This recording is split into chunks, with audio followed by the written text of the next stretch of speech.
Yeah. Guys, I'm looking at this lineup sheet for this week, and I'm kind of Hey, are you okay, Adam? You look terrible. I got into some of Sherry and Rob's white powder. I haven't slept in 3 days. Oh, too many buffalo chips. You know buffalo chips aren't food, right? Well, I do now, Mr. Know-It-All. Okay, so that's all well and good, but we do have a Nitro to do, and well, the rundown's just a blank sheet of paper that says Randy versus Flair U.S. title. It doesn't really make any sense. Didn't we give Savage a world title shot? The U.S. is in the world. Close enough. Okay, how about the rest of the card? Look, how about we just do most of the matches from Hog Wild again, this time in an arena? I mean, I guess. It's not like we have time to come up with anything else. Okay, great. I'm going to go puke and pass out next to Bobby Heenan. The following podcast has been paid for by the new Pod Order.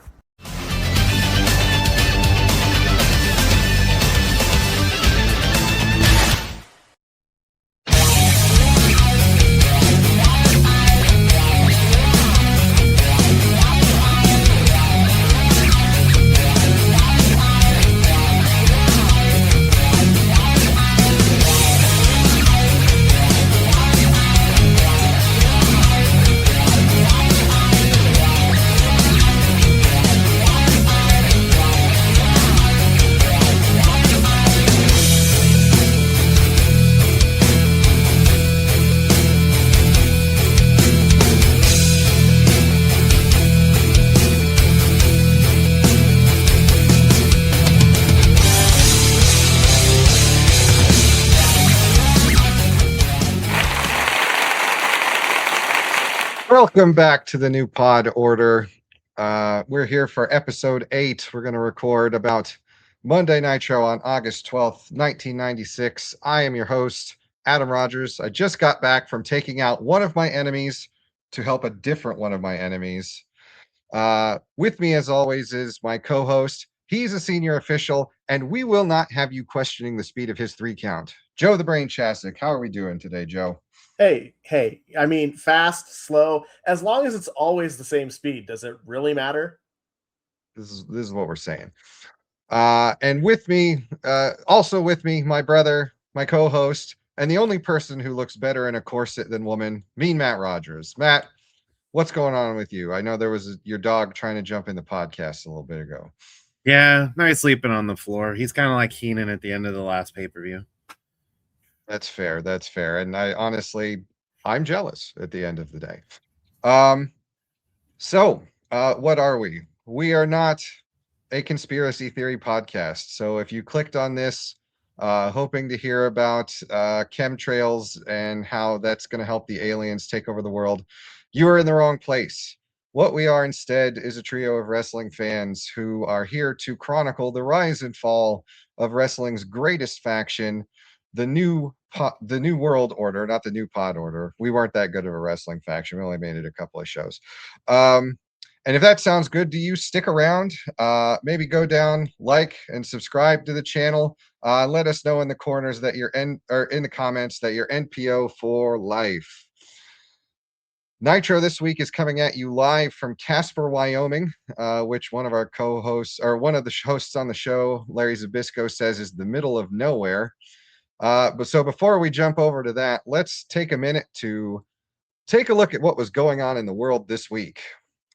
Our number 1 rated show, and we're during the summer now, so kids, over the summer, it used to be reruns would happen. So that reruns were like if you go to Netflix to go binge a show, but you had to do it once, 1 episode a week, and it was random. But still, ER is the number 1 show this week. The number 1 movie, still Independence Day. I really didn't remember it going this long while it was on. I mean, I knew it did well, but Jiminy, that, and I don't think there's a lot going up against it. The Time magazine cover story is Golden Feet, spelled F-E-A-T, but see, it's a double entendre because it's about Michael Johnson, the Olympic sprinter, and his double gold medal victories in the Olympics. And number one on the Billboard, you know it, you love it, the Macarena.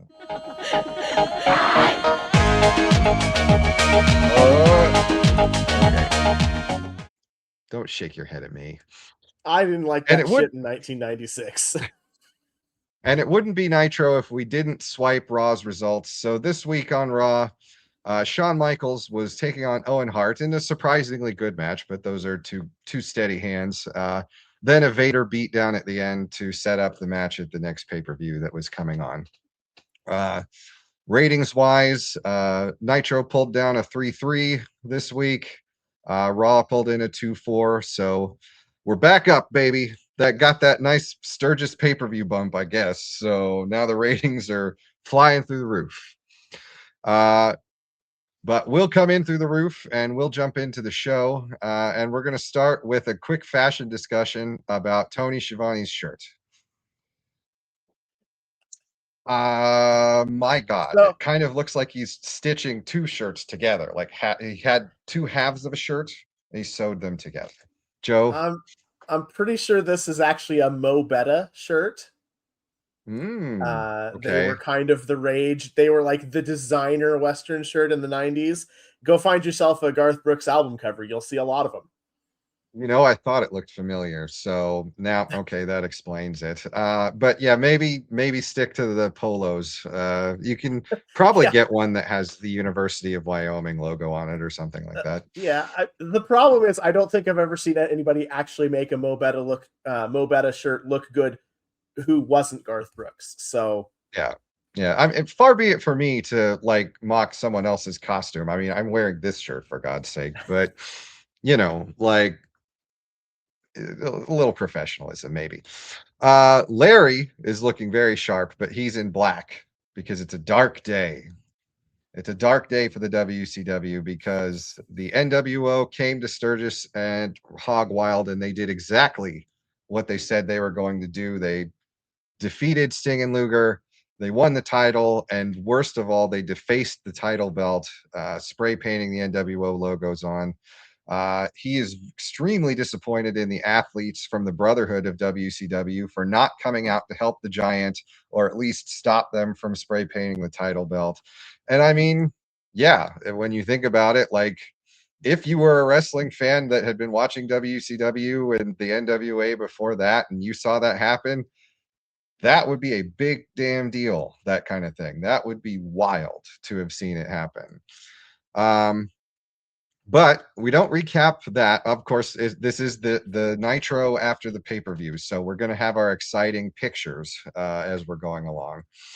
We start off recapping Hall and Nash versus Luger and Sting, which leads to the mystery of the night, which is why did Nick Patrick do what he did? And was it an intentional chop block and fast count on Luger, or was it an accident? They do a decent job of pretending like they're not sure. I think anybody who was watching and had eyes probably knows the answer, but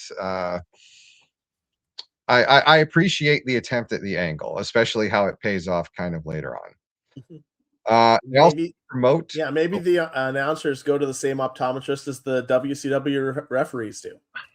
That's true. It's just further proof that kayfabe's not dead. That's all. Yep. They also announced that this time on the show tonight, the Macho Man is going to face Ric Flair for the U.S. title, which literally the last Nitro he was talking about, he made a deal and he was going to face the winner of the title match, I guess 2 Nitros ago. I guess we forgot about that, or kayfabe headcanon. They were like, look, we can give he did an Obafemi. That's what he did. They were like, we can give you a title shot, or we can give you the guy that you're feuding with in the next show. And he was like, ooh, yeah, give me Flair. Maybe that's what happened. Matt, do you think that's what's going on? I think they just probably thought Night of Champions would be a bigger draw with Hogan and player probably, but you know. Well, I don't know if you're aware of this, but just because Macho is facing Hogan does not mean Macho was going to win the title. So No. you could still protect the Clash of Champions. Meh. But yes, speaking of Clash of Champions, we were surprised as you when we realized that in 2 days after the recording of this show, they do basically a mini pay-per-view. I think the Clash of Champions, I think the closest to that is today would be WWF Saturday night main event that they do, but it's kind of somewhere between that and like the in your house pay-per-views or something like that. Kind of a mini pay-per-view. You know there's going to be big stories. There's going to be story beats, so you need to check it out, but you're not going to see the big stuff happen necessarily at Clash of Champions. Am I right about that, Joe? I think that was my recollection. Yeah, that's pretty much. When it started out, it was a lot bigger deal, but WCW was doing, I think, maybe like at most like 3 or 4 pay-per-views a year at that point. So since they've added pay-per-views, they can pretty easily de-emphasize the Clash and still use it to pop a little bit of a rating for TBS a couple nights a year. I mean, I'd have clicked over to it. We'll talk about the card as we're going along, but it's a pretty stacked lineup for what we've got coming. The other thing that's weirdly unique about this, just from the perspective of our show, is we're in an arena. We're not at Disney. We are not performing outside. I think I commented to you guys that it was bizarre because we've done all of these Nitros and then the Sturgis Hog Wild, it actually looked weird that they're like indoors watching a wrestling show in an arena. But hey, I got settled into it, and you can settle in because we're going to go on to our first segment. This is the opening match, Rough and Ready, with High Voltage. So Mike Enos, Dirty Dick Slater, and High Voltage. I looked up their names, but it didn't stick. They're going up against 4 members of the Dungeon of Doom. Which 4 members of the Dungeon of Doom? Not the ones you want. We've got Hugh Morris. We've got Kevin Sullivan in street clothes, it looked like. I guess he didn't bring his ring gear along. And then we got the Faces of Fear. So Mang and the Barbarian out there. Uncle so 2 Bubba of the ones does that I want. Yeah, Uncle Bubba is there. He comes out with a nice cocktail to hold over there by the side of the ring. I don't know. He took his vacation days this week, I guess. But even on the way out, Rough and Ready and High Voltage don't look like they're fully on the same page. Matt, were you fully on the same page with booking this match? No, this is very strange. Like, you could tell that it was probably like a what do we do here? We haven't used the Dungeon of Doom in a while, and Hulkamania is dead. And they're like, well, we got these 4 guys. What are they doing? I don't know. Throw them out there. So, yeah, no. And you could clearly tell that Kevin Sullivan took it for serious because he didn't even put on ring gear or paint the weird symbol on his head. So, yeah, this is all part of the master plan. First, they defeat Rough and Ready and High Voltage. Then Hulkamania. They defeat the 4 Horsemen, and then they beat the NWO. They got it all locked in. What they also got locked in is an opener where Bubba throws his water. It's some Bobby Heenan water, I think, but throws it in Kenny Chaos. That's a guy from High Voltage. I looked it up to create an opening for Hugh Morris to jump him at the bell. Tags seem to be kind of a suggestion in this show. I mean, 8-man tags are always a cluster, but I was actually trying to like go through my memory and remember if I could think of an 8-man tag that was good that I had remembered seeing. I couldn't come up with anything. Joe, Matt, anything come to mind for you? No, Not really. I mean, Maybe there's a couple Survivor Series matches that I suppose weren't terrible, but that's not, it's a kind of a different thing than a true 8-man tag anyway. So I was gonna say the closest you've probably come is there's been a couple good War Games matches, but I'm pretty sure they are on 5. Right. Yeah, that was what came up when I tried to Google like highest rated for 8-man tags ever. They were all just War Games matches. So, um, well, anyway, Hugh Morris is jumping on Kenny Chaos at the bell. The Dungeon of Doom are clearly the dominant team here. If it's possible for an 8-man tag to be a squash, that's what this match is. Because very often members of the Dungeon of Doom are facing more than one member of the other team and still holding their own just fine as it goes along. I also appreciated the numerous times that everything breaks down and everybody runs in the ring. And then almost like the video game kicked on and like the count got to a point, everybody just sort of meekly hops back out to the corner again. That was good. That was good. Anything stand out for you guys in this match is talking about? In case you can't tell, I sort of didn't write a whole lot about this one. I thought it was interesting that when Hugh Morris gets in the ring, the crowd pops. Like, They did I some miss Hugh something? Morris. Is Hugh over, or are the people in Casper just excited that there's something to do tonight? Could be. I was excited again to be in an arena, so Yeah. I was popping just for everything. Yeah, I don't know. It was the longest 5 minutes of the show probably, but it was nice to be in an arena and have an actual wrestling crowd that reacted to what was going on in the ring. So that was good. Yeah. I guess it was a nice like easing you into having an actual wrestling crowd. But Well, yeah, I think no. Well, I think what's his name? Is his first name Ronnie? Ronnie Rage? Robbie. Is that Robbie Rage? Close enough. He's Robbie the Rage Bot. Robbie the Rage Bot goes for a crossbody that Meng avoids, and then catches him with that crescent kick that I guess is his finisher here. He must just not do the death grip in WCW. That gets the unopposed 1, 2, 3 with all three of his team members standing on the apron watching. Maybe they didn't realize it was his finisher either. So they didn't think they needed to go break it up. And then, of course, in the post-match, Rough and Ready then turn on High Voltage and give them a beatdown. So the jobbers turn on the jobbers to determine who the ultimate jobber is. And unfortunately, in this case, it's the High Voltage boys. Joe, Matt, anything you want to add? Scores for this one? We'll start with Joe. This is a dud. I checked the official time on this match. The official time on this match is 2 minutes and 40 seconds. This was the 8 minutes est 2 minutes and 40 seconds that I have ever spent in my life. Yeah, I was gonna say 40 seconds per participant. Hang on, I'm doing a little math. I was gonna What? say Go ahead, Matt. I felt it was a 5 minute match, and I'm shocked that it wasn't at least 5 minutes. It was the longest 2 minutes and 45 seconds of the show.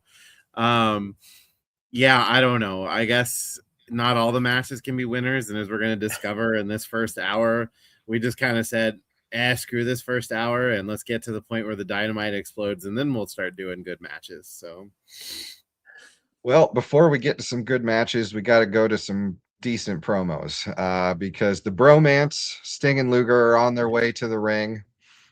This is where they announced that at Clash of Champions coming on Thursday, Hulk Hogan is going to face Ric Flair.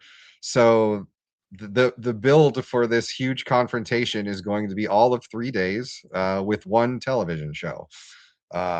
Normally, I think typical booking logic would be to make people wait for that one. So I suspect some chicanery and shenanigans may interrupt that main event. That one may not end up. I haven't looked. I don't know for sure, but this is my suspicion. But the bromance is on the way to the ring, and they look pissed. I wrote, they look like they're getting ready to write the Outsiders a strongly worded letter. So they come over, they get microphones, and Luger opens with, "We hate to break the rules and bust in here, but we're sick and tired of following the rules." Yep. Okay. He's not spending another sleepless night after what happened last night, 2 nights ago. The show was on Saturday. I think the concussion maybe hasn't healed yet. We haven't checked in a while, but Sting jumps in to basically say they don't care about the controversy. They're not here, ostensibly, they're not here to whine about the way the decision went down with the refs. They just want to clear things up right here, right now. And he gives it a pretty loud yell for that one. And then they pop up in the ring to call out the outsiders. Larry's verdict is that this is a manly thing. So it is manly, brother. That's very manly. Yep. The outsiders don't think so, though. They're nowhere to be seen. Sting derides them for picking their spots. He even offers for them to come out with the baseball bats, but there's no dice. Matt, what'd you think of this promo? I thought that for a Sting and Luger promo, I thought this was some decent work. What about you? Yeah, I thought it was pretty decent work. It still captured the nerdy essence of the bromance, as you call it. The magic of two male Karens in the ring was on full display, but it was effective. You know, it sold that Team WCW is tired of playing by the rules and they're here to just get revenge on the outsiders. So it works. And it plants that seed, and we're going to see that seed pay off as we go along. Joe, down with the seed planting? Yeah. No, I mean, it did exactly what it needed to do. Maybe went on, I don't know, 15 or 20 seconds too long with the standing around in the ring at the end and not really accomplishing anything. But, that could be on anybody's issue, from Sting and Luger cutting something short to production not getting out when they should have gotten out. So, or the match beforehand going shorter than it should have because someone was like, oh God, go home. This is terrible. We go to a commercial break to things that aren't terrible, which are the Glacier commercials. Yep, they're still going, folks. Do your DDR along with it. But we come back and our match is Renegade versus DDP, which was interesting because they did it to where DDP was already in the ring, so he didn't get his entrance on TV. The Renegade did. That was kind of a surprise. But they're setting up on commentary that DDP's the Battle Bowl champ, so I guess he found the ring, guys.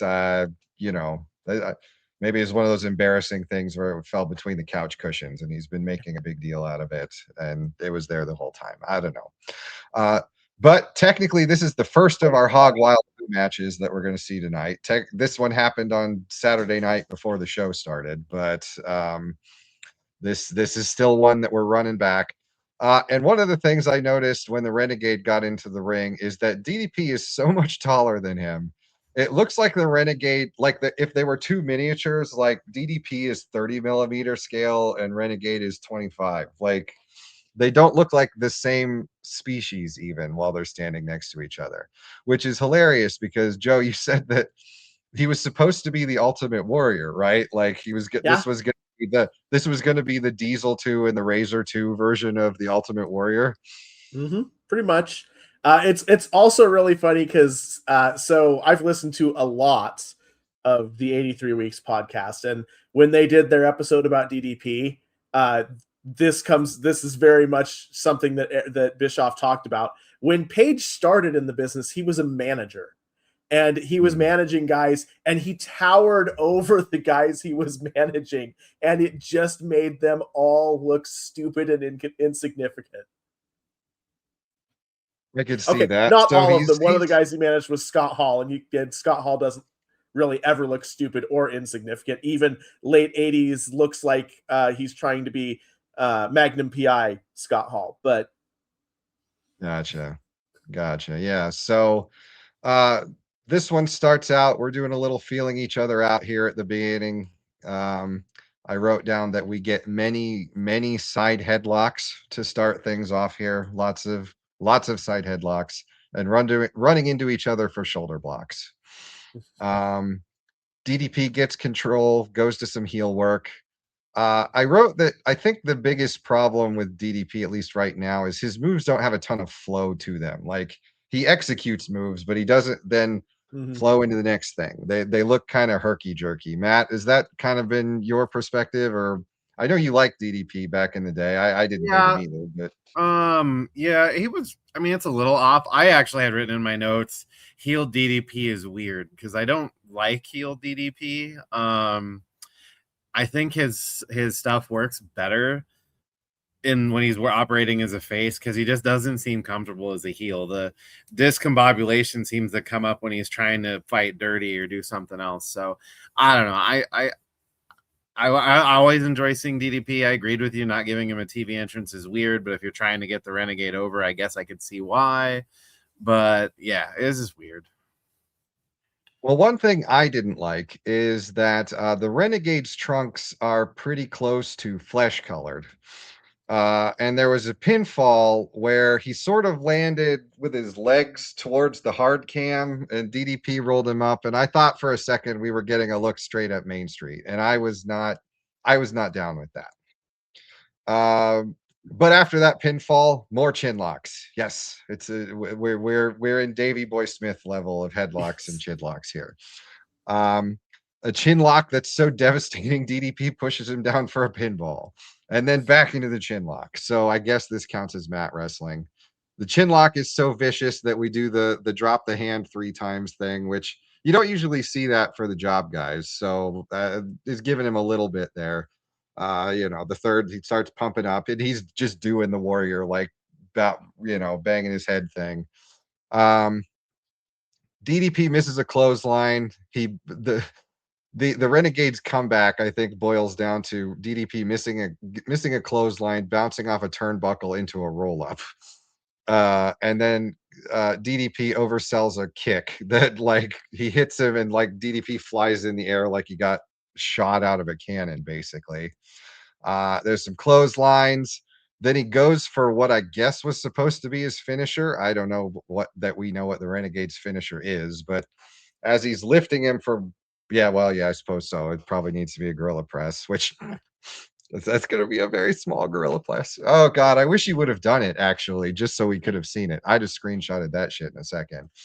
But yeah, DDP floats over him, hits the diamond cutter, and then stops to pose before getting the pin. So that's rough. That's bad. That's bad for the Renegade. That's a bummer. Poor Mini Warrior. This is not going to do him any good for his career long term. But Joe, thoughts on this match? Cool. So I agree. Heel DDP is weird. Face DDP is like 1,000, or at least this version of heel DDP is weird. I kind of like later heel DDP when we get into some of the like 99-ish stuff where he's working heel. But I do want to kind of give him his props here. This is the hardest he's worked to get over as a heel probably since Bash at the Beach. Okay. Most of his matches since Bash at the Beach have been he's kind of almost just working babyface and just coasting on the fact that the crowd's going to boo him because he's the heel. This is like 1.5 stars. There's a couple decent spots. We get some good I'm going to wear you down heel work, and anytime we get a cool segue into the diamond cutter for the finish, I'm up for that. Yeah, he does have a lot of creative ways to get to that move. And I didn't remember him being such an overseller, but like he was doing some Michaels level stuff in this match, I thought. Matt, what do you think? Well, I think he may have been under some kind of guidance to try to get Renegade over because, like you said, he's overselling a lot. I guess I hadn't really watched the other Renegade matches that closely, but it was very much Ultimate Warrior, but without getting gassed after running around and clotheslining people. He was slightly better on the stamina. I suppose a little bit less booger sugar probably helped him out. But it wasn't a great match. I gave it, since I called it a solid first hour match, and I gave it like 1.75 just because I like DDP and it's fun to watch DDP even when it's awkward. So, I'll stick there. But the Mini Warrior thing is going to stick with me. So I hope he has a good run so I can laugh every time he's on the world's smallest gorilla press. I love it. I call him Mini Warrior.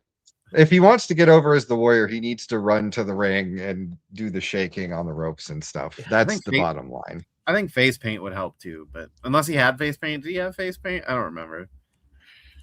I don't think so. Not at this point. He doesn't. He did when he started. He had the like letter R over one side of his face. Oh, that's right. That's right. We cut to the back at this point. We're gonna check in with the NWO, and oh my God, guys, 2 shows in a row, and all 3 members of the NWO are here. Who knew it was possible? Listen, the movie's done filming, brother. Hollywood Hogan's back. It must be. But yeah, they announced that they're on NWO time, and they are almost literally resting on their laurels in the backstage area. Hall and Nash are in their ring gear, but everybody's kind of casual. I noticed Hall's like knee pads are more like shin pads. They're all the way down on his feet, basically. They make a point of stepping in and defending senior referee Nick Patrick, who is a respected official in the company. And now comes in weirdly casual Hulk Hogan. So we were getting on him in promos about being like too Hulkamania in them. I don't know. He comes in and he's just kind of casually like, yeah, you guys don't have anything to prove, and oh, surprise, surprise, now everybody wants a piece of the NWO. They do a little fun bit where they tease that the 4th and the 5th man are just off the camera, like, oh, should we show them? Nah, we won't show them. They discuss the various qualities of the WCW belt. Apparently, it hurts Hulk's shoulder because it's too heavy when he's going through the airport. But they definitely got to get the Giant's name off of the front. And yeah, through this, Hulk is just kind of, no. I mean, he looks like you're interviewing Hulk Hogan on the street, like, as Terry Bollea, not as Hulk almost. But Matt, is this working, or have we swung the pendulum too far the other way? I mean, we did leave out one of the better parts where we had the recap of our Shakespearean tragedy killing the booty man. But I put in my notes, it was a very weird promo. I mean, it's effective at selling the NWO versus WCW stuff, I guess. But like Hogan came off not, Sting level nerdy, but pretty nerdy here. And, Hall and Nash, they have enough charisma to carry it through it anyways, but it was just weird. I don't know. I'm hoping that this is just blips at the beginning and not the rose-colored glasses coming off at how cool the NWO were, but we'll see as it goes along. And Joe, I feel like Hall and Nash are kind of just doing their regular vibe back there. They're hanging out, and it's the casual thing. They're letting everybody know that they are going to face Sting and Luger tonight, but it's going to happen on their time, not when Sting and Luger tell them that they're going to do it. Maybe Hulk is just trying too hard to sort of like match vibes with Hall and Nash. Yeah, I think that's exactly it. It's a step along the way to figuring it out, right? They did have the Hulkster brother dialed up just a little bit too high to start.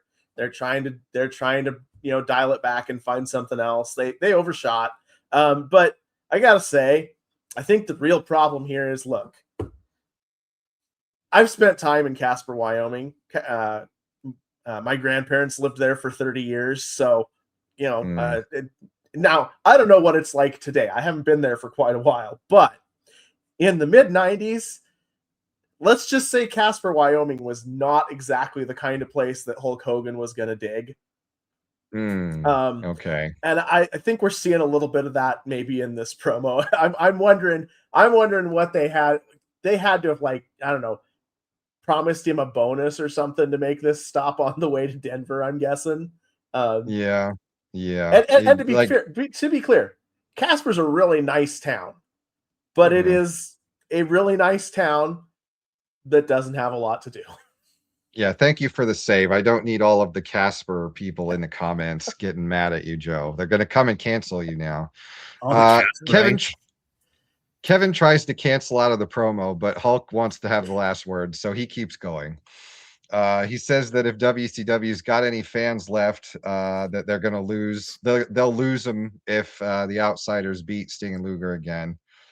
Scott just wants to know if there's any birthday cake left. And if I know Kevin Nash and the way he was jonesing for that cake, the answer to that is no. They do want the Booty Man to bring it in for him, though. Booty Man. We hardly knew ye. I'm sure he's going to come back, but we'll see.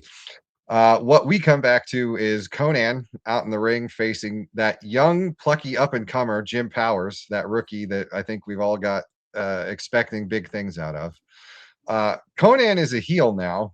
That happened at WCW Saturday night. So this would be the equivalent of like, I don't know, somebody turning heel on like Sunday Night Heat on the WWF, basically. But I guess we're following up on that now. He goes in and starts with a little bit of heel stuff, but Jim takes over with some very quick offense at the beginning.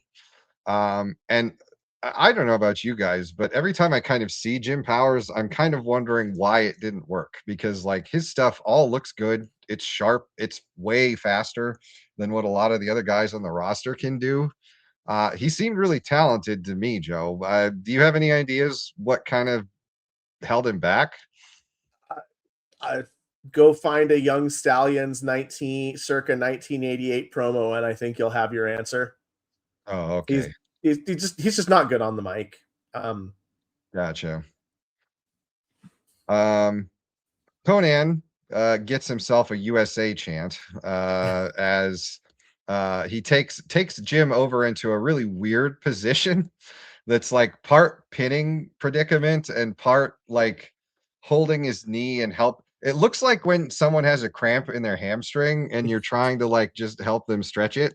I don't know that really hurts. It probably felt kind of good, actually. It was a very strange hold. I maybe in Mexico that's a thing, but I didn't look like anything to me. Larry mentions that apparently Randy Savage is going nuts in the back and throwing chairs, whether because he's excited to face Flair or mad that he's not getting his world title shot. They don't comment on. But Larry is concerned at this point that the NWO is way ahead on points and WCW needs to make a comeback. And just like that, all of a sudden Conan gets his pin with his legs up on the ropes. And I did it that way on purpose because that's kind of the way it felt while you were watching the match. If you blinked, you missed this thing. Did you even give it a score, Matt? I did. I just wanted to put over to while we were talking. Powers was really over in the match, which kind of surprised me. The fans are really behind him. There was a lot of vocal reaction. Conan working as a heel weirdly worked. The USA chants are always weird when we've got foreign heels going. But yeah, no, I called it a very weird match with a very weird ending, and I gave it a generous 0.25 stars just because it was more entertaining than the 8-man match. Fair enough. That's a high bar, more entertaining than the 8-man match. Joe, where'd you land on it? That's like 3/4 of a star. My big note was another heel win, another opportunity for a WCW ref to look bad. Because I mean, we're not even trying to hide the fact that we're putting our feet on the ropes on this one. No, we can't just put it on like the middle one. We got to get it all the way up on the top rope so that, and thankfully he has very, very subtle neon pink boots too while he's up there. So difficult to see. All of this is mostly just to set up an interview with Mean Gene and Conan that starts off on an auspicious note as Gene has to like help Conan find where the hard cam is so that he can face into it for the interview. Gene is asking why Conan has this new attitude, why he's changing around. He doesn't think that this is a good move for him, which Conan responds by saying his opinion's irrelevant because Gene doesn't pay his check. Inspired by Hulk Hogan's cheating, he's turned heel so that he can fight the New World Order, which he uses New World Order. Matt, I know you're excited about that. Now they're all saying it. He's got a plan. Conan is sticking behind the WCW, so they better look out, but he's doing it as a heel. Interesting. we'll see how this plays out, I guess. Hopefully with matches that are longer than this one. Yeah, that promo was all over the place. I did appreciate Tony, though, pointing out that, boy, Conan certainly has done a 360. Yep. He did one of those at Hog Wild too. Yeah. Yeah. Yeah. Geometry, not his strongest subject. Fashion, maybe, but not geometry. Our next match, we've got Ron Studd versus Chris Benoit coming out with who I've decided to dub the Horsewomen. That would be Woman and Miss Elizabeth coming down to the ring. And Ron Studd's a new guy to us. So, Joe, who's that wrestler? All right. Hey, this is Ron Reese. He is another very, very new individual to the business. You don't say. He's trained by, or he was trained. Unfortunately, his trainer, Big John Studd, actually passed shortly before Reese made his debut. But most folks probably don't know that they know Ron Reese best as the Yeti from Halloween Havoc, where he broke out of a block of ice, wrapped in rags like a mummy, to attack Hogan in his match against the Giant, which led us to the infamous double bear hug spot. Then proving that no one in WCW knew what a Yeti was supposed to be, he somehow became a giant masked ninja for his next 3 appearances. Okay. And then made one more appearance as the Super Giant Ninja in January and disappeared. This is his debut. If you were in New Japan, Super Giant Ninja might work. That just sounds like an anime name, but this is his debut as Big Ron Studd, which is what he worked as on the Indies.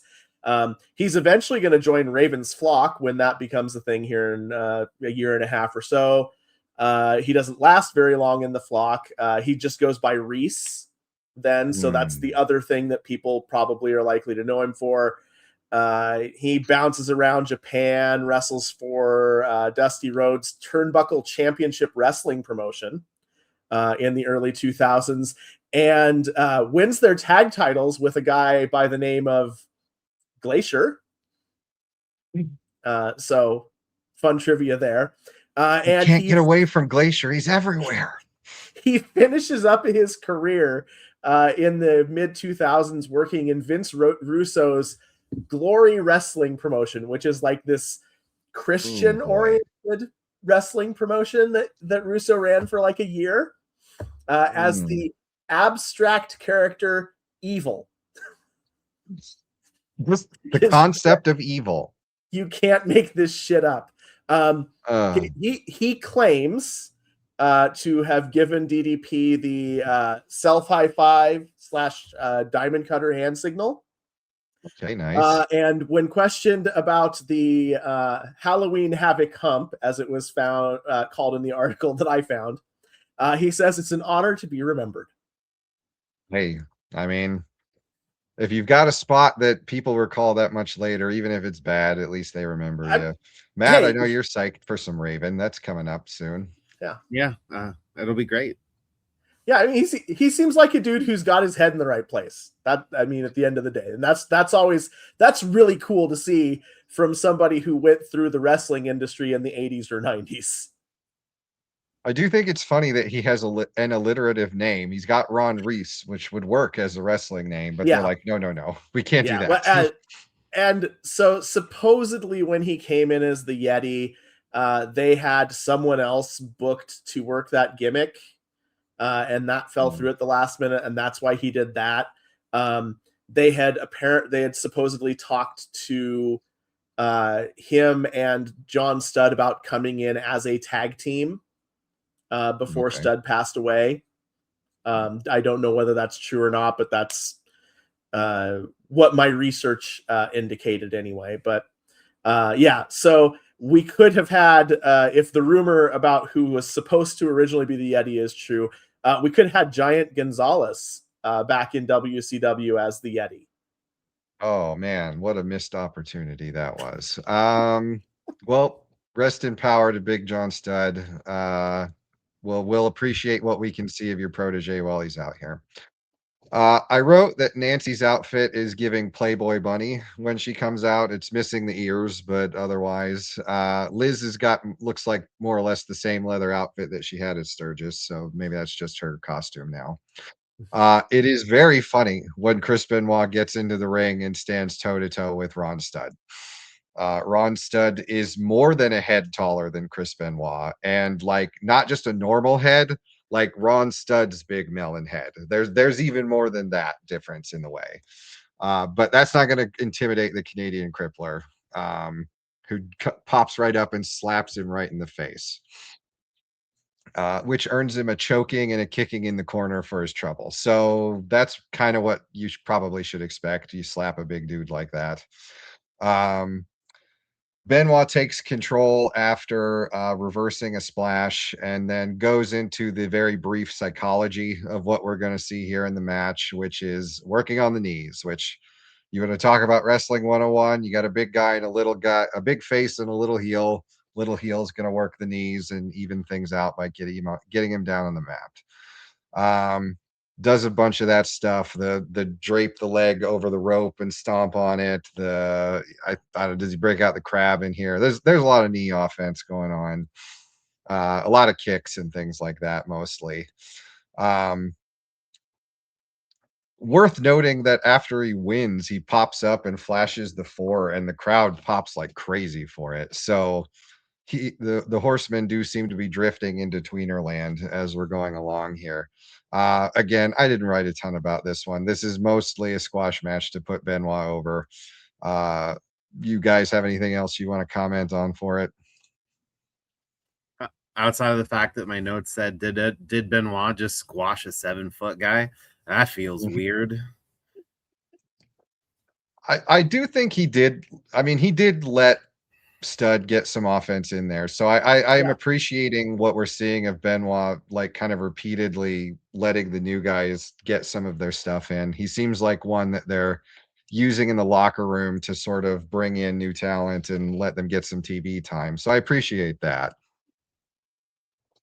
Yeah, it's an old school. It's you said it. It's an old school squash match. I was really impressed with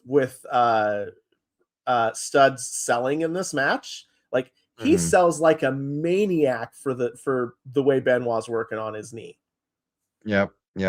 Yeah, and there's even a little bit of a save for like Studd that he mounts his comeback and then he goes for like a top rope move, which that's a questionable decision on his part. But you know, he it's not that like Benoit necessarily beat him, it's that his leg gave out while he was trying to climb up onto the turnbuckle. So, you know, that doesn't even necessarily take anything off of the big guy as he comes out of this thing. And this is also important because this is setting up what Benoit's match at Clash of Champions is, because he's going up against the Giant. So this is kind of a warm-up match for him. You know, you climb the mountain, you go from Dean Malenko, then you go to Ron Studd, then you go to the Giant. So he's ready to climb that mountain. I want to see a crossface get applied to the Giant. That should be interesting. But yeah, Shivani actually in the middle of this match brings up that weird interaction with Benoit, Sullivan, and Woman at Bash of the Beach. So apparently that is a storyline of some kind that they're working, but man, they are letting that thing be a slow burn. So we'll see, I guess, what happens there. But yeah, the finish comes in after Studd, you know, falls while he's trying to get up there onto the top. And Benoit gives him a massive superplex that gets an even bigger pop out of the crowd. And then, yeah, he goes for the pin, 1, 2, 3, gets a quick little bit on the mic with Gene, which is, I think, a good thing for Chris Benoit at this point in his career. He's coming for the Giant. So this is a nice warm-up match for that, I think. So Matt, why are you shaking your head? I feel like you skipped the best part of the interview with Mean Gene interacting with woman, talking about how he's lightheaded and he can't talk about where the blood is. Where's the blood? That's all I want to know. Where's the blood that's supposed to be in his head? What? Where is it? It's in his hands because he's holding the microphone up. Oh, that makes sense. That makes sense. Mm-hmm. I don't know whether to be creeped out by Gene's interactions with women or to be really, really sad that we didn't get like a 90s style sitcom that revolves around women working in an office and Gene is like the office manager or something. She could be the money penny to his Bond. Yep. I mean, Nancy's the one who always initiates it, so I'm sure this is probably her idea. She's obviously having a blast with it, but let's see. Anything else? Oh, hang on. We do have a couple of quotes. We do have Gene resetting the time limit situation with the match with Malenko. So Benoit gives Malenko his flowers for that match. So that was nice. A lot of mutual respect for both of them coming out of there. But yeah, when the Giant he's strong and big by stature. That kind of works. Those are kind of words. But when he gets in the ring with the crippler will knock him down to size. So effective. This is the build that you do for this kind of a match. So good job. Short and sweet little mic hit. When you were talking about when he gets distracted with woman, I did appreciate Benoit like grabbing Gene's arm to pull the microphone back up so he could continue talking. Scores for this segment, Joe. It's a star. When it does exactly what it needs to do and they keep it short and sweet, that's what we get.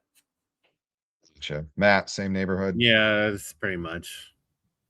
All right. Well, we're going to pick things up a little bit now because we're going to our second Hog Wild rematch of the night. We got the Steiners taking on Harlem Heat with Little Harper and Sharon. Shivani resets the Heat match and kind of the guys in the truck gave away the finish because the first thing you see is Scott with the powder on his face on the ground. But yeah, they reset the whole situation there and how it ends with the double powder shot at the end. And yeah, the little dynamite stick appears down in the corner and we're headed into the second hour, and that means things are about to take off. And you can tell that because Eric Bischoff is yelling at you as soon as he shows up on commentary. Per Heenan, Lex and Sting are now walking up and down the halls muttering to themselves. So looks like they got into Macho's madness again today for this show. Heenan asks where Bischoff was, and Bischoff basically says, "No, I'm not going to tell you where I was or what I was doing." So there.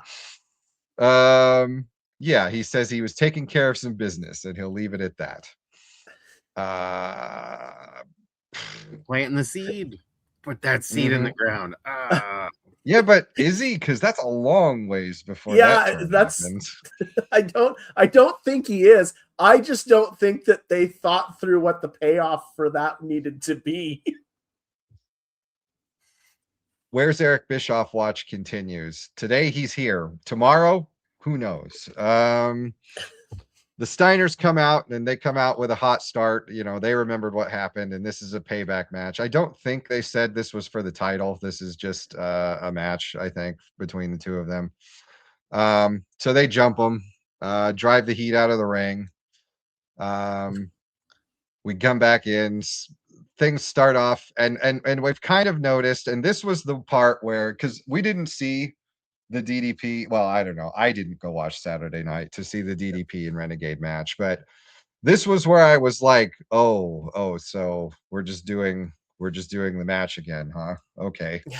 Because it's the same flow, it's the same interesting. Steiners are the good guys, but they're also working from on top for most of the match. Scott does his thing. I think we get the belly to belly. I don't think we get the double underhook here at the front. That happens more towards the end on this match. But, you know, various versions of Scott Steiner grabs you and throws you in creative ways to open this up.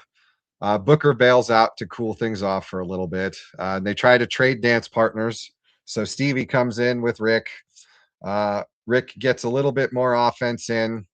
But as we head into the break, it's pretty much been all Steiners to start this thing off. Joe, thoughts on running back matches from the pay-per-view on the next show?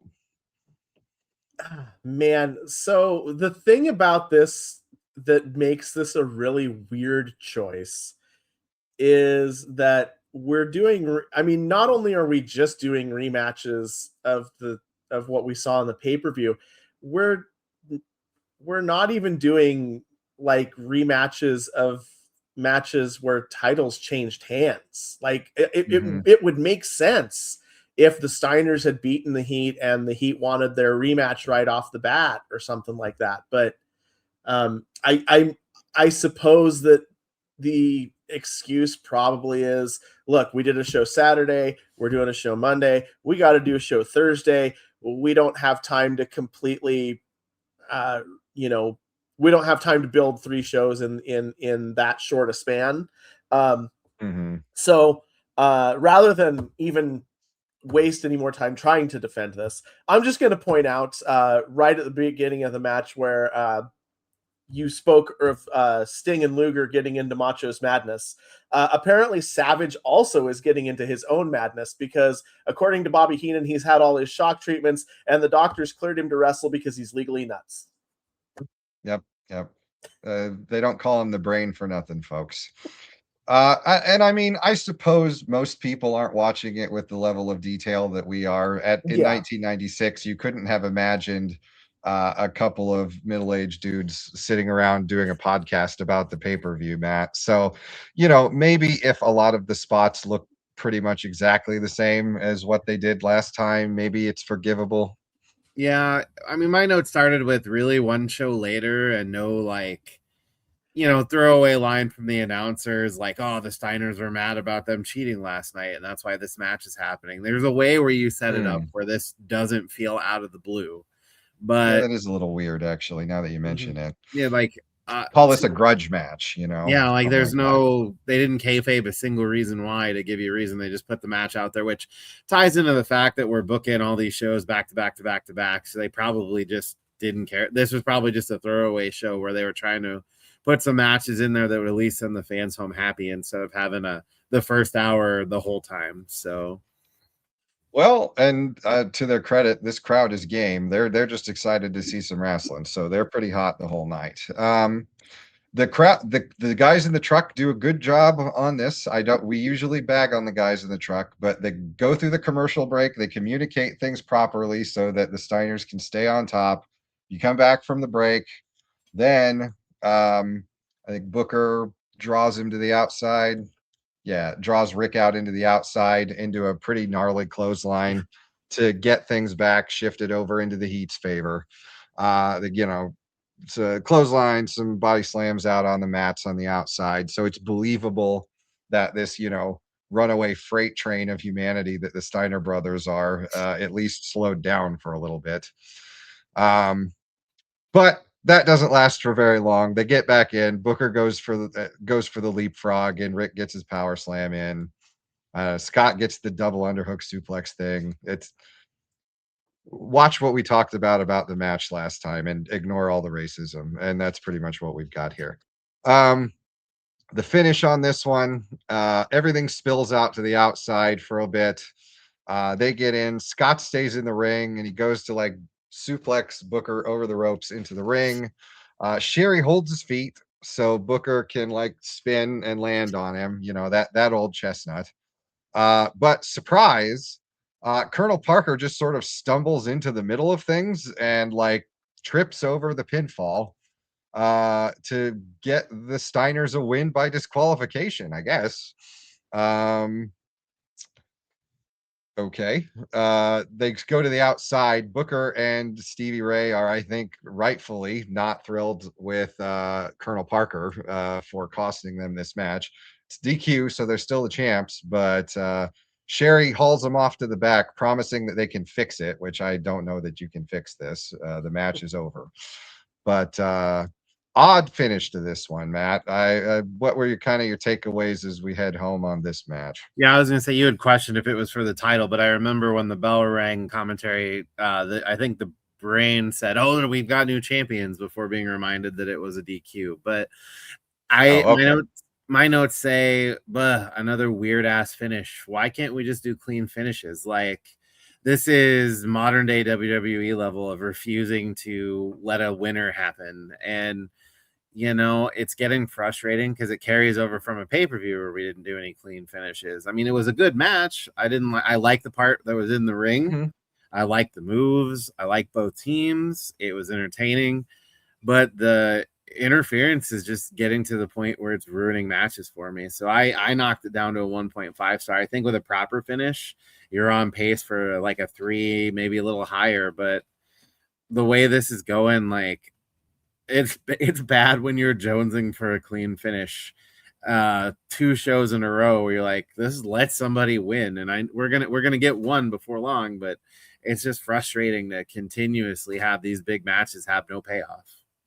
Right, and I think it kind of buries the Heat a little bit too, because like they look like chumps through most of this. And part of this is just that I don't know if the Steiners are insisting on they being like on top as it goes through, or if that's what they plotted out or what. But like basically these 2 shows with the matches against the Steiners, the Heat just are getting manhandled the whole way through, and you can probably count on both 2 hands their total number of moves that they hit.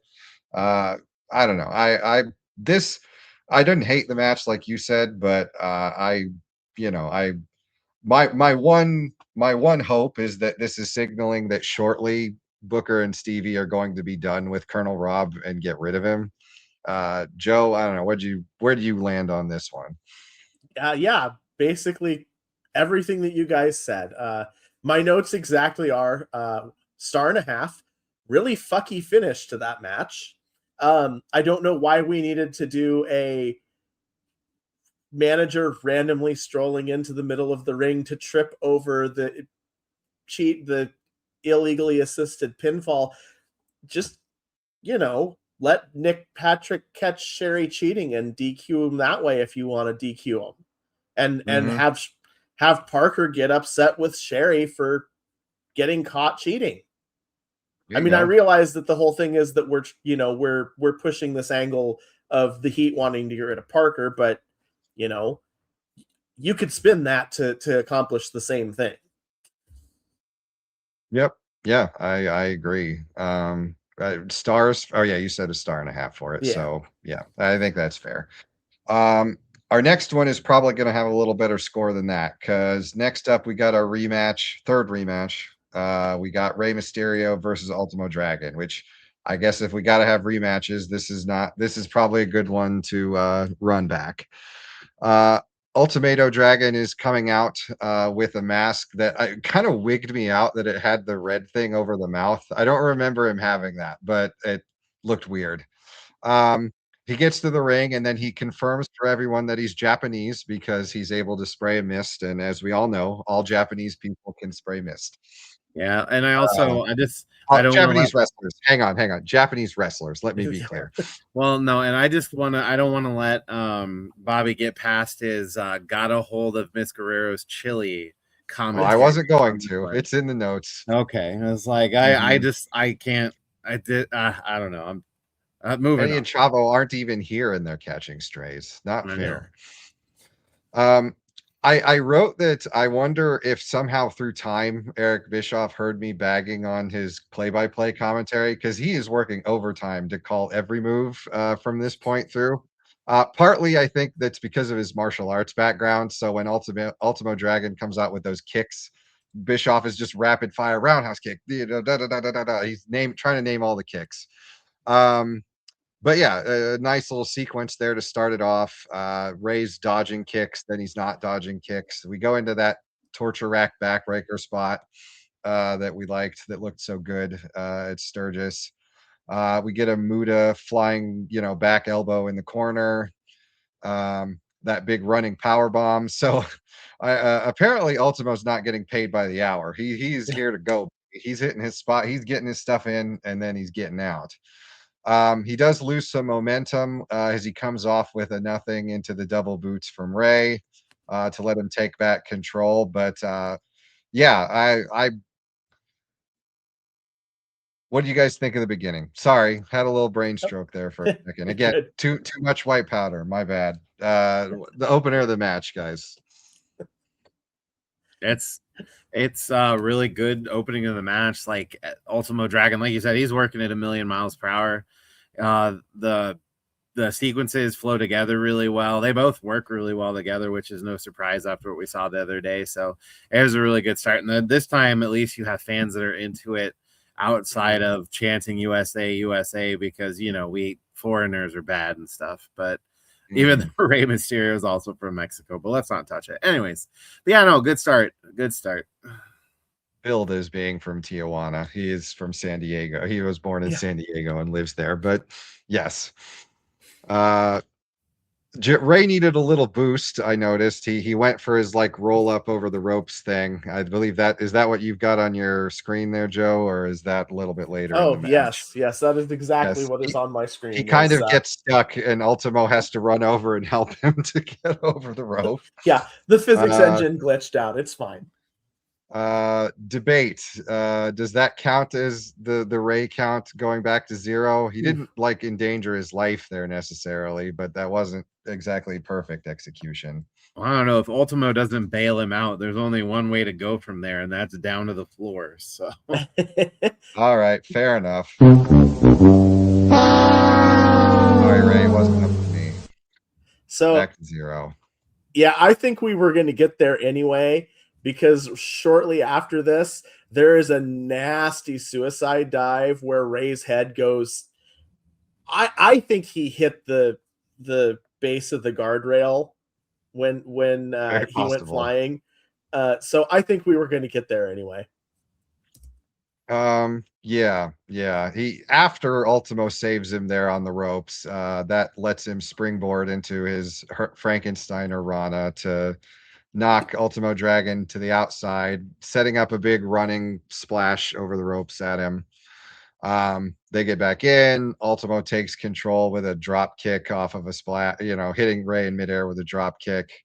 That sets up the fake out 619 sequence. And this was one where I was like, I mean, clearly this is just a bit that they have worked out, and you say one thing and you can do this sequence of moves with each other. But again, right one after the other, I was a little bit of a bummer for me.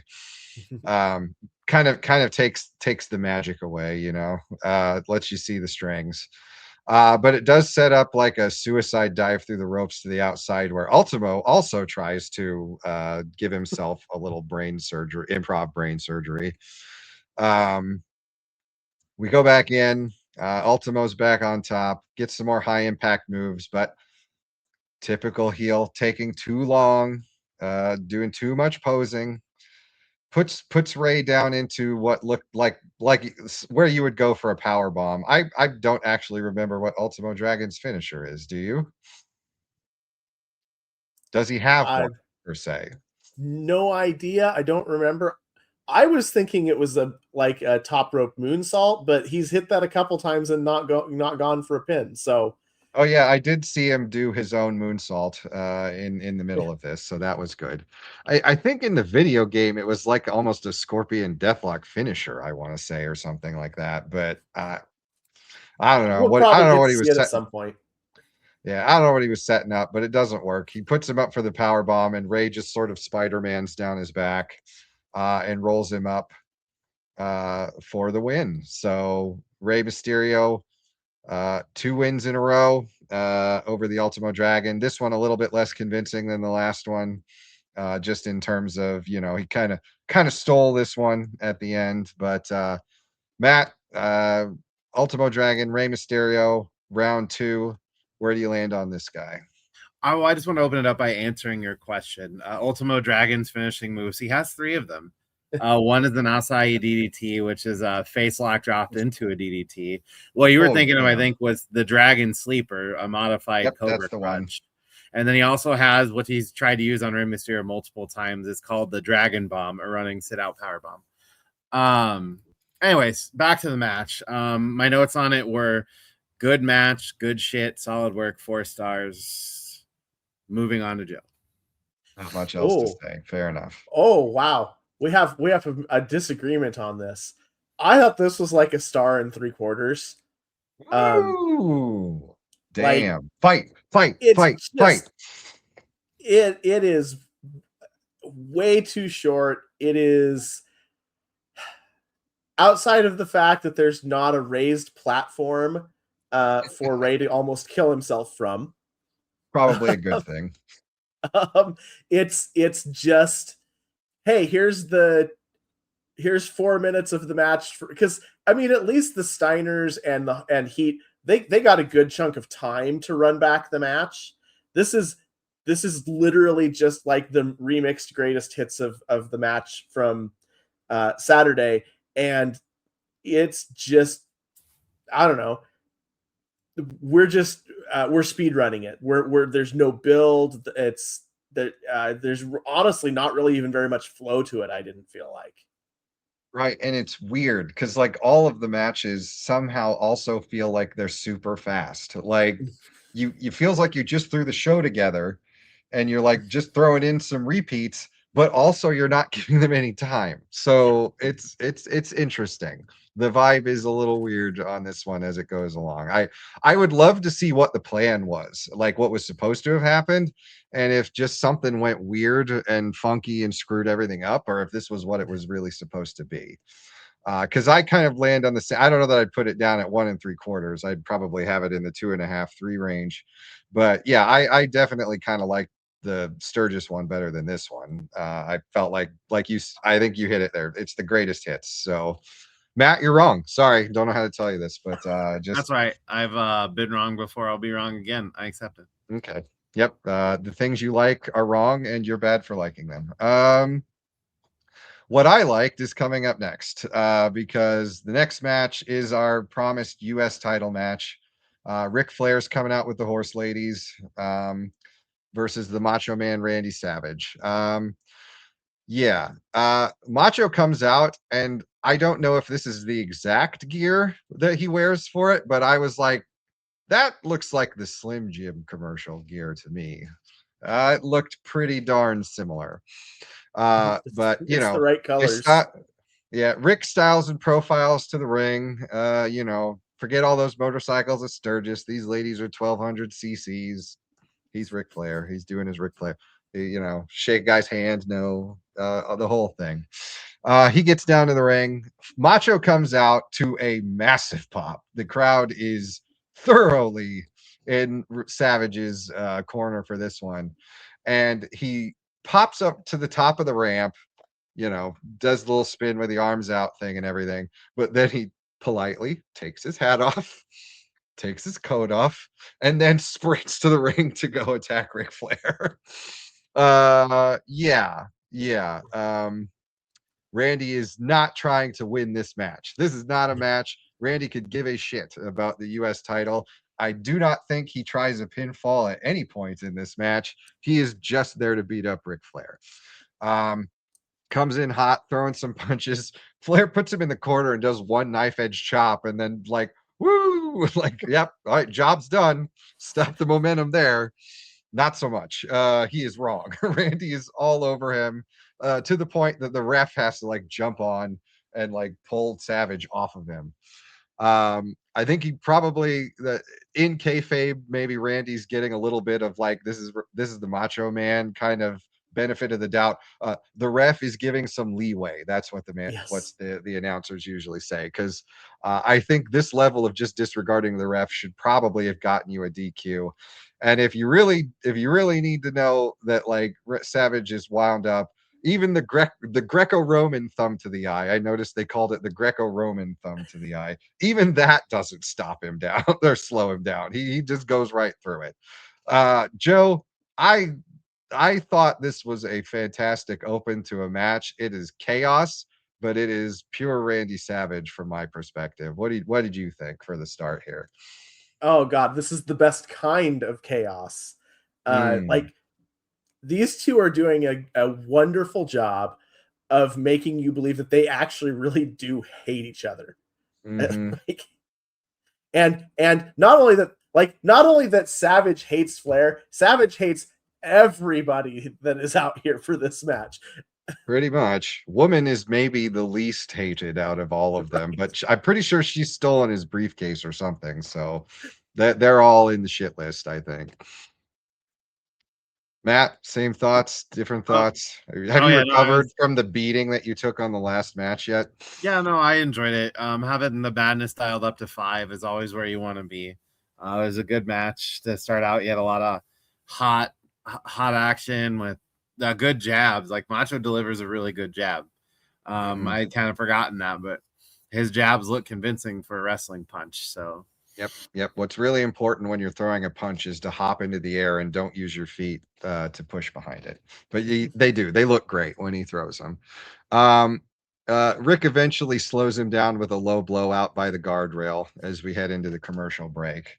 But even the flare flop and running outside won't get enough space to protect Rick. We come back out of the break. Randy gets draped over the ropes so Liz can come in and slap him. And that was a bold choice, which backfires almost immediately because suddenly Tasmanian Devil Macho Man is back, trying to lunge out and try to grab her on the outside, which that was cool. Um, and yeah, I was just really impressed with Randy's motor. Like his cardio has got to be through the roof at this point because he is going 100 miles an hour this entire match and never looks blown at any point, in my opinion. Um, uh, he goes, more punches. This is the brawling Savage. If there was one note, it's like Macho Man actually can wrestle and did wrestle back in the day. It would be nice to see him get a chance to do a little bit of that again. But he goes for his double overhand off of the corner and then makes the fatal mistake of going for the second one, which inevitably gets him punched in the stomach and falls on his face. Um, and that sets us up for our knee-based offense phase because we get the chop block. We're setting up for the figure floor. Flair at one point dumps Randy out to the outside so that Woman can demonstrate that Savage is not the only one who can kick a field goal in the WCW. She lays the boots into him pretty good. More knee offense, and now we're into the figure four. We do the rare 3 grabbing the rope spots without the ref catching. Usually they get it on 2, but somehow these referees forget every other Ric Flair match that's ever happened and don't see him and believe him because they ask, "Hey, did you grab the ropes?" And Ric's like, "No." So every time. Uh, 3 rope spots, then he gets caught, and the ref makes it so he can't grab him, so Randy can turn the thing over. And when it happened in the match, I was actually wondering, because we were all boys, and I'm sure that when we're wrestling with siblings, we all tried the figure 4 leg lock. Did anyone try to roll it over and see if that makes it not hurt? Did it work, Joe? I mean, it doesn't feel good for the person that it gets rolled over on. I can tell you that much. Okay, all right. I don't necessarily think that it relieves the pressure of the person that the hold was originally being done to that much, but Now you're just both in pain, I guess, at yeah, that point. yeah. I was gonna say I was more of a fan of surprise spears than Vigor Force. So This is true. The number of times that I got just my clock cleaned through my bedroom door is a non-zero. Flair stays on top, but then he goes for his own unfortunate top rope spot. All of these vets really, they gotta give up on the high flying. Like Ric Flair, you're not gonna hit that shooting star press. It's never gonna happen. Let it go. Yeah. Throws him off, and then that sets us up for the ref bump. And I actually really appreciated that even Eric Bischoff knows that like a ref bump is bad, but a ref bump in a Ric Flair match is really bad. It just, oh no, is I think the direct quote. Yeah. Things spill out to the outside, but Randy is taking over with the offense here. He's laying the wood into Rick. and he's actually turning around and pulling up the mats. We're going to get the slam down onto the concrete. When Hogan does, we'll call it a walk-in. It's not a run-in. It's so slow. Maybe thought is that it's so slow that you won't see him. I honestly didn't see him until he was right there. So I guess it worked. But he gets up close, and we were talking about this beforehand. Matt, in the background there, you have Hogan somehow managing to deliver a meat and potatoes chair shot that also looks terrible at the same time. Like, that's a rare double move where he just sort of waffles Macho Man on the head with this chair shot, gets him one in the back, and then rolls him back up into the ring. So that Flair can come in. I really appreciate that Macho Man has been chair shotted twice. Rick goes in for a cover where he puts his feet up on the ropes, and Woman is holding them to get the win at the end. Yeah. Did Nick Patrick see it? Is he under orders from Hulk Hogan in this match? Who knows? But what I do know is that we've got scores for finishing this thing off, and we've got thoughts. Joe? Oh, I was greatly sports entertained by this match. From a technical standpoint, it's like 2.5 stars. As a segment, I'd give it like probably 4. I mean, it delivers in all the best ways. And it is exactly what this show needed. Yes, absolutely. Yeah, no, it was a good match all around. I was entertained the entire time. I guess my only note was I would have, again, it's just where I'm at. I just am tired of non-finishes or these cheap finishes. But I did leave this match going, holy shit, Hogan just potatoed him with a chair, because like I winced on that crappy looking chair shot, because he had to. I would believe you if you told me they actually had to staple his head close, because that thing sounded nasty when he hit him. But for the match itself, I gave it a 3-star overall. Well, this was my match of the night. So I gave this my meat and potatoes seal, or Mountain Dew and pot pie seal of approval. And partly it was just because like there's something about Hulk Hogan coming down the ramp with a chair to interfere with a match that's just like, this is Nitro. We're back to Nitro, baby. Speaking of Mr. Hogan, Gene is going to try to get some answers for him about what all happened here. They start out restacking at the end, what happened at the end of Hog Wild. So I appreciate actually that this was a much more organic pivot over into showing the pictures from the pay-per-view than just Eric being like, you guys are never going to believe this. We're going to show you pictures. Oh my God, hold on to your butt. Like this is, it felt natural where it happened there. Hogan's coming out to good boos. There's not a cheer going on as he's coming out here. So the turn has been effective here with this Casper crowd. He's got a real good heel saunter as he's coming out to do the interview too. And when Hogan is on his own, it's Hulkster time now. So crank that Hulkamania back up through the roof, because we're doing a heel Hollywood Hogan interview. We talk about how all of a sudden the New World Order is real important around here. So clearly that was a talking point they gave him to hit over and over again in the show. We're back to full Hogan, I wrote, but it works when he's on his own. He says they attacked the WCW for a reason, which was to get the title, just like when the condominiums were burned in Waco. There was a reason why they were attacked too. It was done for a reason. Matt, thoughts on that line? Yeah. Who is the Just throw you conspiracy under the bus podcast now? Shoot, dang it, I was wrong. Yeah, so, well, and speaking of conspiracies, he says that when he came out and helped Flair in that match, it was so that Flair is 100%, not a hair out of place in his perfectly manicured head, so that he's got no excuses when they go to Clash of the Champions and Hogan wipes him out for the NWO belt in Denver. Meanwhile, after the match was done, Bischoff and Heenan are practically screaming and jumping out of their chairs that Flair must be the fourth man, or maybe he's the fourth man.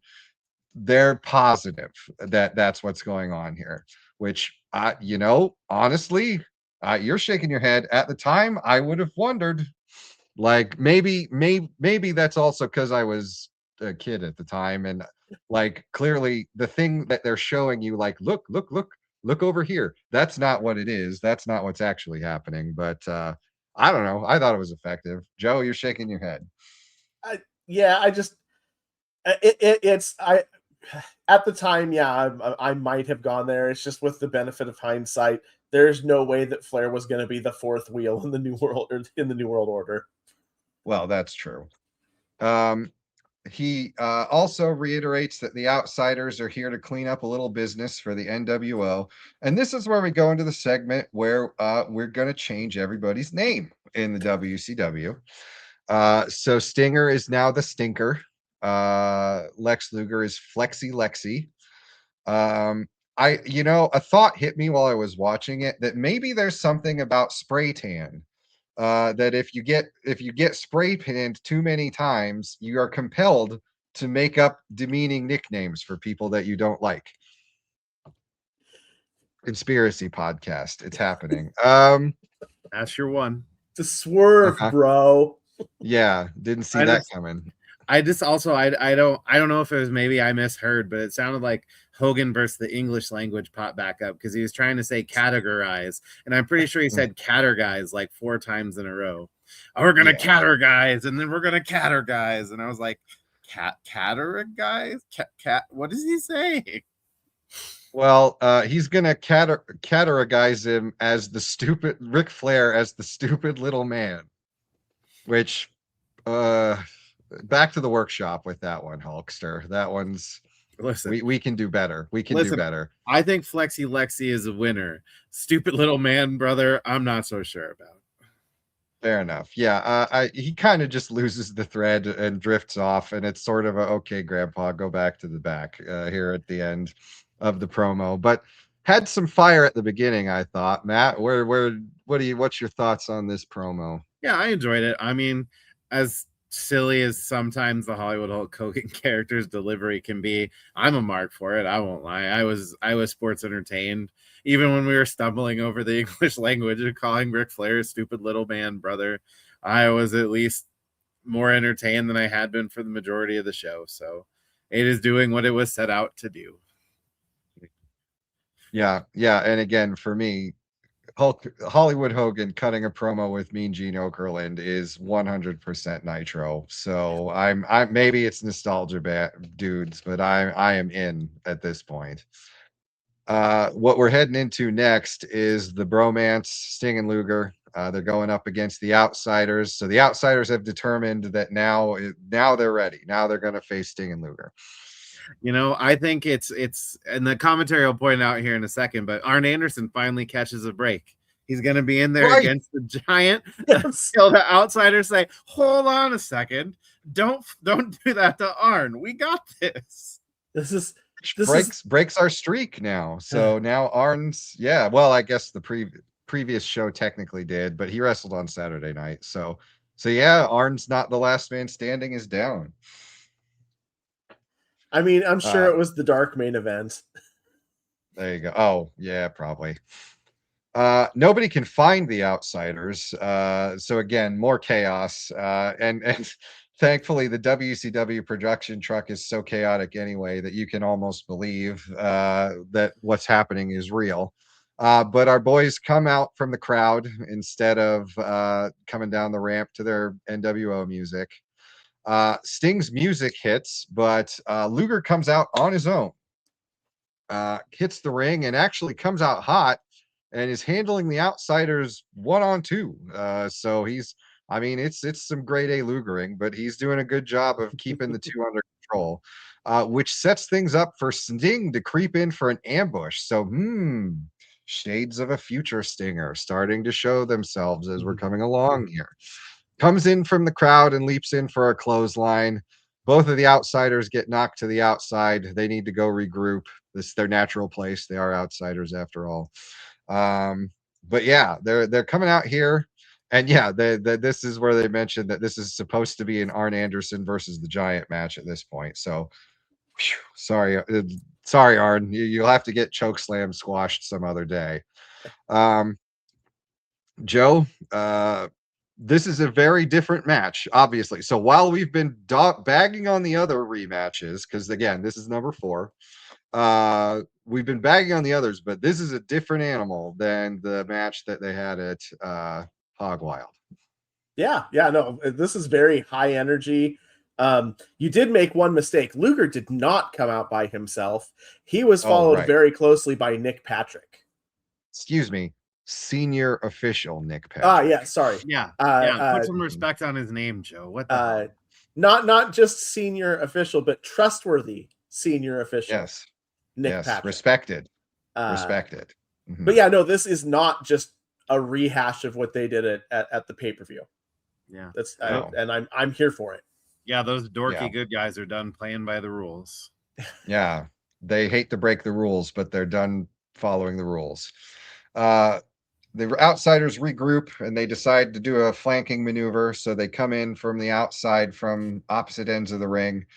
Sting and Luger aren't falling for it. So they stay pretty much on top in this match that does not in any way resemble a tag match. I didn't go back to look and see if the bell even actually rings on this match or if it's just a brawl the whole way through. But yeah, eventually Scott takes Luger down for a little bit and goes over to save Nash from Sting. But then now Luger comes dashing in from the outside to rescue Sting, and it's all bromance all the time. In this, what I guess is a tornado tag, but really just a brawl. Nash, okay. We gave the whole over the top rope thing a rest because we were like, okay, clearly there is no consistency in the rules. I wanted to move on from it. Eric Bischoff does not want to move on from it because Nash throws Sting over the top rope and Eric doesn't know why it isn't a DQ. So the questions remain. He's planting the seeds. I think we can forgive them this one. Yeah. We get some back and forth with the momentum swinging in both directions. When Sting gets into control, the outsiders get put in opposite corners. Sting goes in for the splash on Kevin Nash and hits it, turns around to go splash Hall in the corner, and Hall gets out of the way. And, you know, like, you can see what happens, but I do appreciate that at least they did use a camera angle where there could be some ambiguity in what's happening. It's the camera is kind of behind Hall, so you can't really see where Nick Patrick is because Nick Patrick grabs his arm and pulls him out of the way. So any sort of ambiguity on the whole, is Nick Patrick, paid off, is out the window at this point. But the commentators play that they don't see it at that point. They just think he got out of the way. They're not sure what happened. The Horsemen have seen enough, however, so they come sprinting out from the back, slide into the ring, and Hall and Nash decide enough of this, bail out, and just exit out through the crowd the way they, as they came in through the crowd. And so again, we finish up with this view of the heel, ostensibly Horseman, in the ring with the face, Luger and Sting on the same side. A lot of questions go through, but this is where the replay comes in, where the camera is around behind Patrick, and you can see him pull Hall out of the way. And Heenan and Bischoff are, I think, appropriately apoplectic at this point. That this official is clearly bought and paid for by the NWO. I think this leaves this leaves some questions as well as some answers. But one question that I have for you guys: does this count as a win for the WCW? Ooh, I mean, Did the match ever actually start? Is the question. Well, and did the match ever actually end? I'm pretty sure there was never a bell at the end, and just like the Outsiders bailed and just disappeared into the ether, so did Nick Patrick. Probably a good plan. I think Orn Yeah. Anderson might have had some words for him if he had stuck around. Yeah, I mean, I could see an argument that it's a count out victory because, but the ref didn't count. So sorry, WCW, no tally mark today. Too bad. Score is still 3-0. Before we head to the interviews to finish this thing off, Matt, it's not really a match necessarily per se, but did you have a score for this one? And what were your thoughts on the segment overall?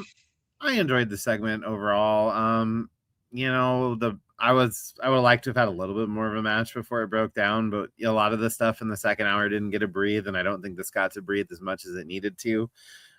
Seeing the Horsemen come out, and then obviously we're going to the post-match interview and set up a little bit of the WCW. Hey, we're rallying and we're going to do this thing was good. So overall, I enjoyed it. I thought it was a good way to send the fans home happy. Joe, score. Jack, I've been called worse. Yeah, it's as a match, it's like a 1.5 stars. Really short. What we got was good. As a segment, this is another thing. As a segment, it's like a 3.5, 4-star segment because it's doing a really effective job of going ahead and actually pushing kind of multiple storylines forward. Yep. And speaking of pushing the storylines, Mean Gene comes in for one last interview with Flair, who says that he doesn't like Luger and Sting, but he'll play ball with them because they're WCW. I really like the next line where he tells Hogan, "Let me give you some advice about being a bad guy." I like that line. That was a good one. He tells Hogan the first rule of fighting is you don't overmatch yourself. Hall might be too big for Ric Flair, but that's what Mongo's there for, to also be large and slow. AA's got his name written all over Hall. Or sorry, Nash might be too big for him, but not too big for Mongo. Arn Anderson's got his name written all over Hall. And whoever the fourth man is, Benoit can eat them up and down. And so in Denver, they're going to style and profile Horseman style. And that's what we go out on to finish up the show. So my discussion question, and I will admit, I might have had a little bit of rose-colored glasses just from we're in arena. Ooh, it feels like Nitro. But like for you guys, and whoever wants to take it can take it to start with. Which shows did you prefer, this show or Hog Wild?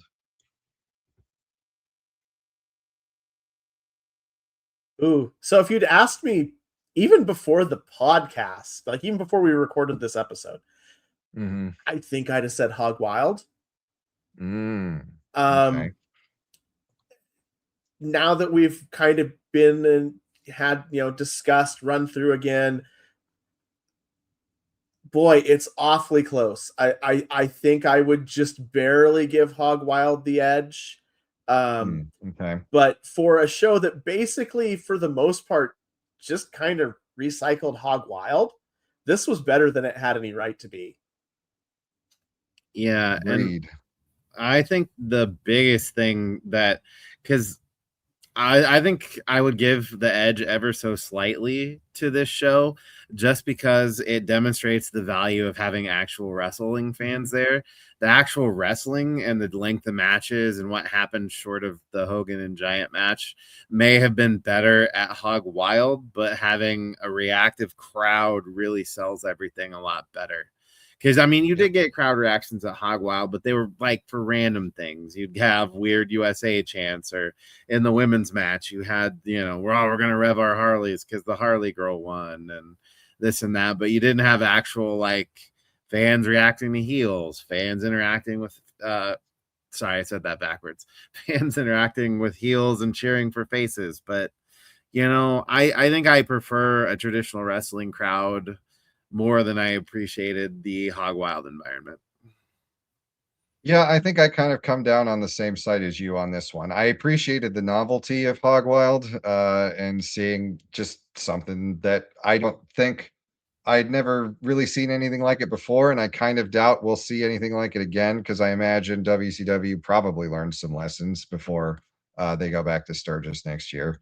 I hope so. We'll see what happens. But show grades. Joe, you jumped first on the discussion question. So, Matt, take us home. What's your show grade? I think it's a tale of two halves. Again, the first half of the show probably a solid D. It wasn't the worst first half of a show I think we've seen yet, but it definitely wasn't great. The back half of the show that had more stories and had more matches, had better quality matches, I think, pushing a high B, maybe an A, brings your sum total somewhere around a B minus C plus kind of range. But overall, I thought it was a good show. I just kind of hope that at some point we can get some clean finishes. Fair enough. Joe, show grade. Yeah, it's very similar opinions. I'm getting myself in trouble here because I don't remember what I said for the grade on Hog Wild. I think it was something like B plus, but yeah, this is like a solid C plus, I think. Mostly just because the angles definitely outpaced the wrestling for everything but Flair and Savage. Yeah, that's fair. I think I kind of came down a little bit higher just in terms of the one thing that I think this show did do well is start low. So, usually you want the opener to be hot. So they kind of missed that part. But starting low and just building, building over the course of it. Because like they start talking about Nick at the beginning of the show and they pay it off in the end in the match.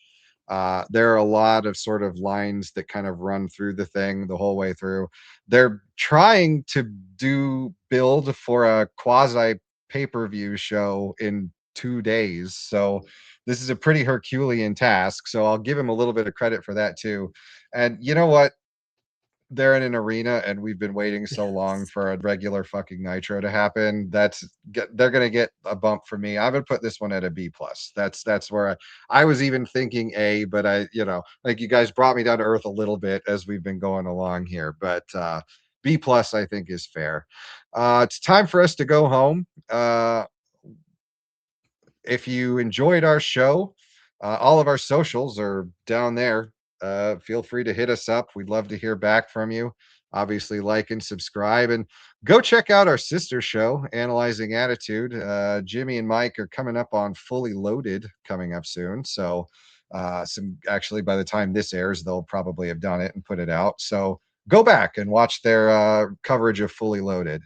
And I did want to take a second to plug actually local company to where I am in Cedar Rapids called Toy Lair. They hooked me up with some good stuff, including my buddy Little Hulkster. So hit them up on an eBay store, Toy Lair, or if you're in the Cedar Rapids area, check it out downtown. They got a lot of cool vintage toys. I got this Kevin Nash here that's action figure that's autographed. So give him a look. Say hey to my man Xavier if you go in there. But then anything you guys want to close with? Anything you want to plug? Nope. Okay. No. Well, I've been Adam. That's Joe. That's Matt. Thanks for listening, and we will see you in a couple of weeks for our coverage of Clash of the Champions. The New Pod Order is a sister show of the Analyzing Attitude podcast, which you probably guessed from us being on their channel. Be sure to drop a leg on the like and subscribe buttons, and if you like our show, you should give theirs a listen, because you'll probably like it too. Its opening video was created by Ace, and the theme was recorded by Jade Garrow and is used with permission.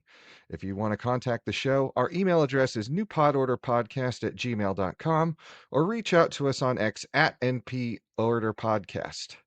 The show is hosted by Adam and Matt Rogers and Joe Chasick, who want you to remember that when you're NPO for life.